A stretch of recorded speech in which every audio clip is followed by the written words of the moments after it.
G'day painters, welcome back to Bellemar's Miniatures. Today we're once more in the old world for some Dwarf Rangers. Let's paint. As always, my dwarfs were sprayed with grey Seer, then hit with Vampiric Purple Xpress colour through the airbrush. Then it's all about blocking the colours in. And first, that's Dark Sky for the blues.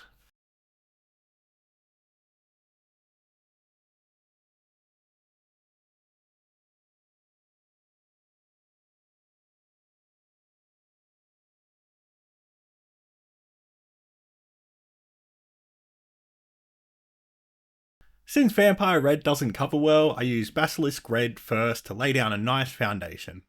I found this goes on well in one coat and overall saves me time, and the frustration of having to do 378 coats with Vampire Red to get nice coverage.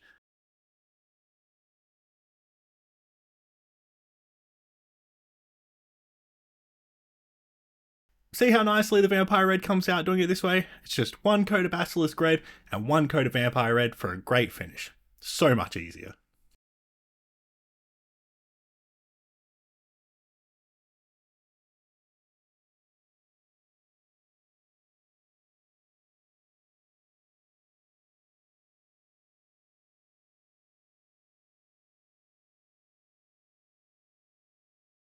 For the beards, I decided that the leader of an elite unit like the Rangers will be an older dwarf, so he's getting a white beard, which I start with uniform grey.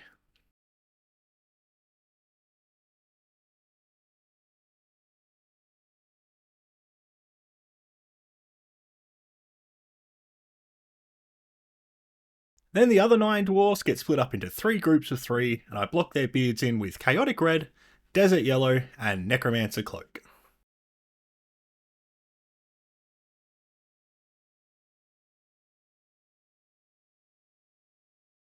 The faces all get hit with my new favourite skin tone, Topaz Skin from the Army Painter Fanatic range. As always, all the paints will be in the description below, sorted by brand and range for you. So if there's a paint colour you want to check out, you don't have to skim through the video to find it.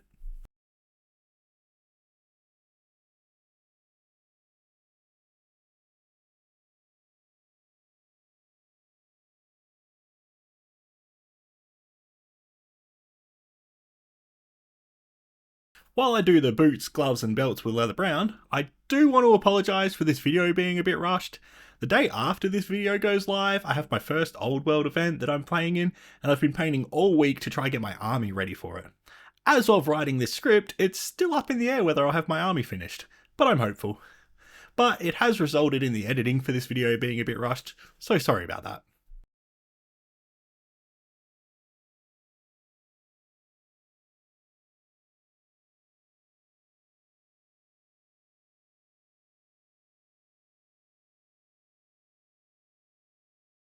I still haven't found a colour I'm totally sold on for the crossbow strings, and this time I used Ancient Stone.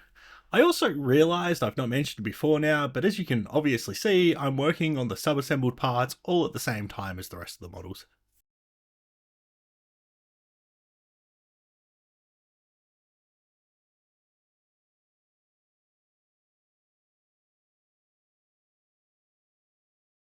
To make these ranges, I took all the bodies with cloaks from the Warrior and Quarreler sprues, and I'm using them for my unit of rangers. Lucky for me, there were exactly 10 bodies in the box I got, so it worked out well. I did consider a green or brown cloak for them, but my headcanon is that my clan is from high up in the mountains where it's snowed in most of the time, so a whitish cloak would blend in much better to the snow and rocks.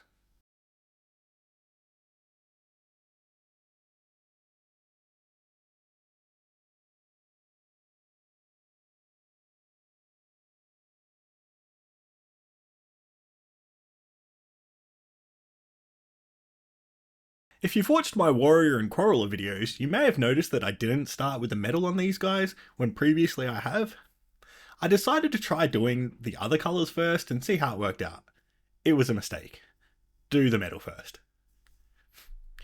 The biggest reason is the chainmail. The overbrushing I do for that can be messy and it resulted in me having to do quite a few touch-ups. So you should at least do the chainmail first, even if you want to leave the other metal parts till later.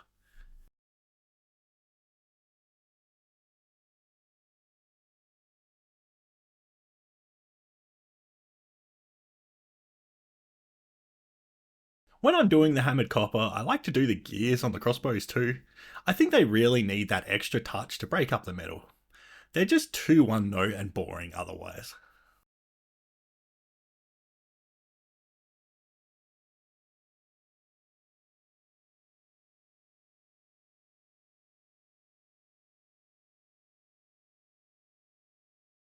If you've not seen my other dwarf videos, the only shadow colour I'm using on my army is purple. It's something I decided to try out for this army and see how it works out, which is why I'm shading the beards with purple wash here. At this step I'm only doing the beards and the faces, because I want to do the rest of the shading once the models are assembled to make sure I'm getting it in the right spots and consistent. But before I assemble them, I need to do the beards and faces.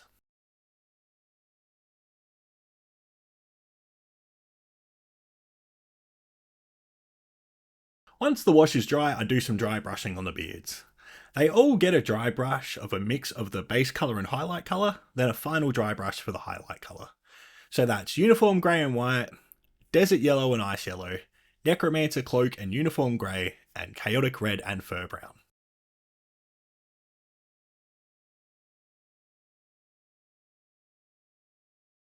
Before I start highlighting the faces, I do the eyes. This is so I can fix any mistakes I make when I'm doing the eyes, when I have the flesh colours out for highlighting. So I carefully block in the eyes in white, then do a small dot of Necromancer Cloak for the pupils. I prefer to use a dark grey instead of a pure black because I find the pure black to be too stark, and it also has the added bonus of already being on my palette.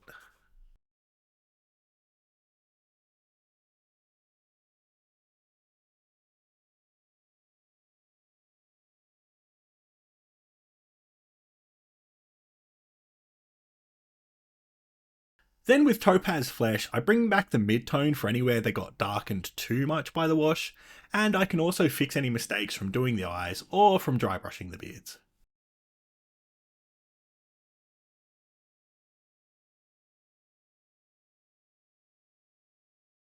Then a final highlight with a 50-50 mix of Topaz Flesh and Elven Flesh. This is just on the end of the nose and the top of the cheeks. Most of the face is shaded by the helmet, so you don't want to do too much highlighting. This is where I glue everything together. I find it's important to try dry fitting all the pieces first. Some of the crossbows don't go on right with some of the beards, so I like to make sure I have the right arms paired up with the right bodies. It would suck to get to the last one and find out it's a pair that doesn't go together properly and all the others have already been glued together.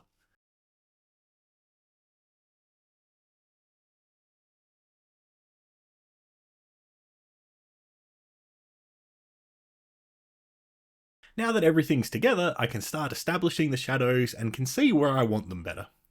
For the most part, this is under the crossbows, but I also like to make sure I give the gloves and the idols in their beards some definition with the wash.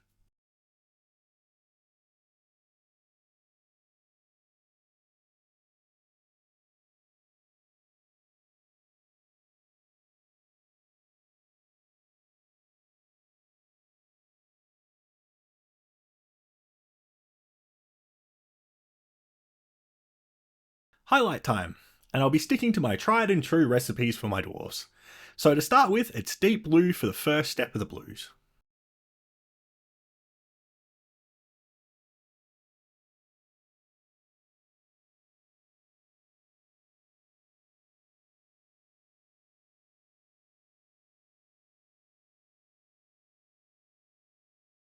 Then Ultramarine Blue for the final highlight. When doing the blue highlights, make sure you're getting the helmet panels. They're really easy to overlook, but it'll not look right if they're not highlighted.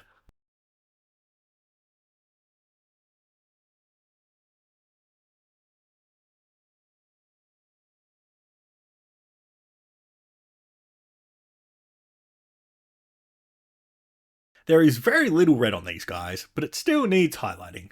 Just pick out the parts that are furthest out and would catch the light.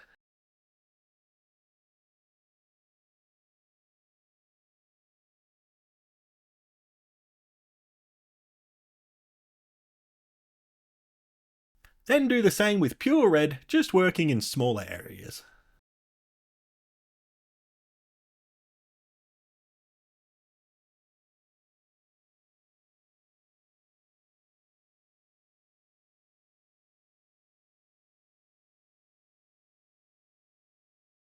For the leathers, it's a 50-50 mix of leather brown and ice yellow. The fingers are very easy to pick out with this, you can just run the side of your brush along them, and as long as you don't have too much paint on your brush, it'll just pick them out and highlight them nicely. Remember the toes of the boots. I always forget the toes of the boots and have to go back and do them. Don't make my mistakes.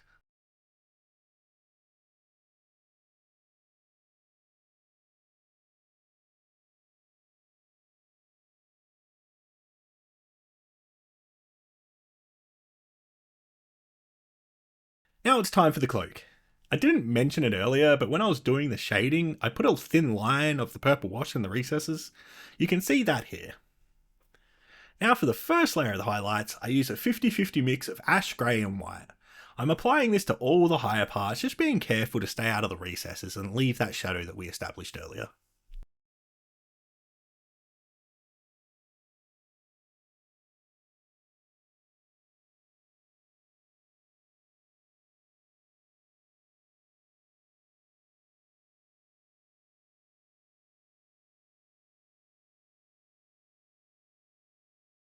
Because the cloaks are, in my opinion, the standout feature of these models, I'm giving them a bit of extra attention.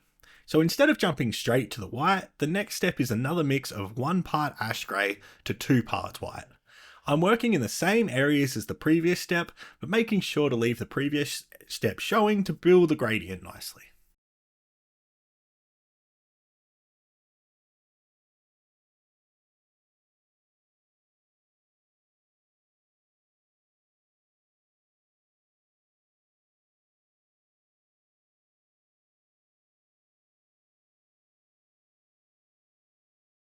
Then it's the white. Just picking out the highest parts and the flatter parts that the light would reflect off. I wasn't really sure how these cloaks would come out since highlighting white can be tricky, but I'm pretty happy with the result.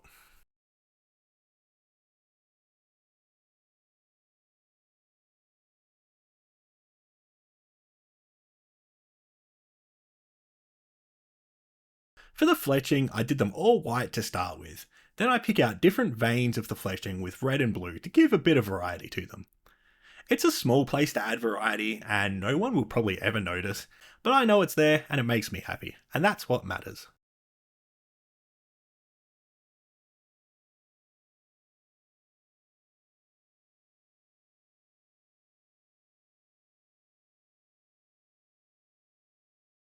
For the banner, I did my normal pattern of the mountain. I also did the night sky like I did for my hammerers. I think it makes the banner even cooler and have committed to doing it like that for the rest of my units. I do still need to go back and do the night sky for my warriors and quarrelers though.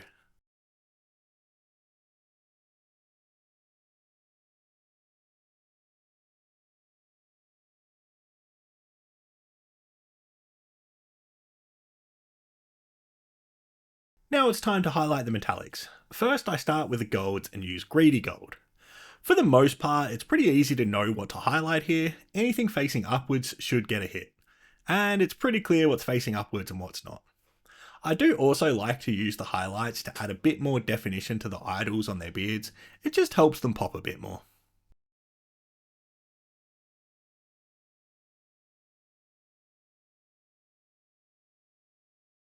And the final highlight is Shining Silver for the medals.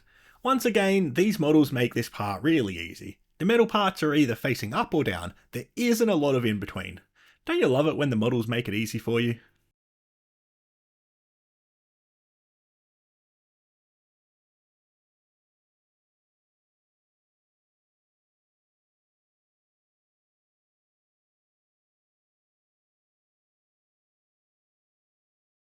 And we're done! Overall, I'm happy with how these guys came out, and I'm keen to have them hit the table along with the rest of my army for the event this weekend.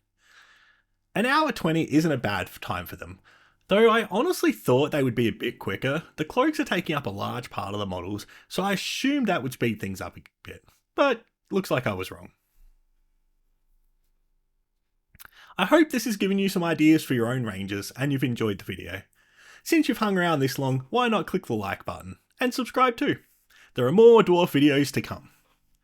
Thanks for watching, catch you in the next video.